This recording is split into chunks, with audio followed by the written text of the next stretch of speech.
আসসালামু আলাইকুম ডিয়ার, আজকের ভিডিওতে আপনাদেরকে দেখাবো কিভাবে আপনারা মাসে যতবার খুশি ততবার রবি ওটিপি অফার ক্রয় করবেন। আমরা যখন একটা রবি ওটিপি অফার ইউজ করি, ইউজকৃত অফারটি শেষ হয়ে যাওয়ার পর আবার নতুন করে ওটিপি অফার নিতে যাই, তখন অনেক সময় অফার পায় না। এটা না পাওয়ার কারণ হলো ৩টা। ১ নম্বর, আপনার মোবাইলে যদি ধার থাকে তাহলে অফার পাবে না, সেক্ষেত্রে আপনাকে অবশ্যই ধার শোধ করতে হবে। ২ নম্বর অপশান হলো আপনার মোবাইলে যদি অনেক দিন রিচার্জ করা না হয়, সেক্ষেত্রে অবশ্যই রিচার্জ করতে হবে। এবং ৩ নাম্বার যে কারণ সেটা হচ্ছে আপনাকে মোবাইলে থাকা মাদার নাম্বারটা বা প্যারেন্ট নাম্বারটা ডিলিট করতে হবে। আর এটা কিভাবে ডিলিট করবেন এটাই আপনাদেরকে এখন দেখাবো।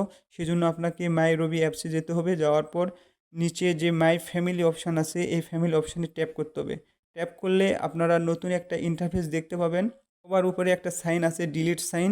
এই ডিলিট সাইনে ক্লিক করে আপনার এই প্যারেন্ট নাম্বারটা ডিলিট করে দিতে হবে।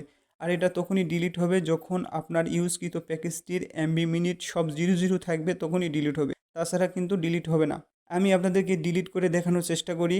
আমি এখন ডিলিট অপশানে ট্যাপ করব। Oh my God.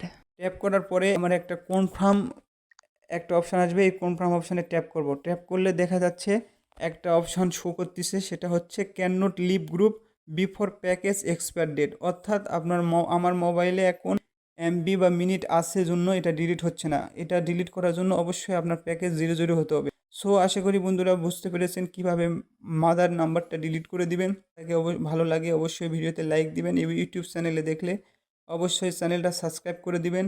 নতুন নতুন টিপস পেতে আমাদের সাথেই থাকুন। ধন্যবাদ। আসসালাম।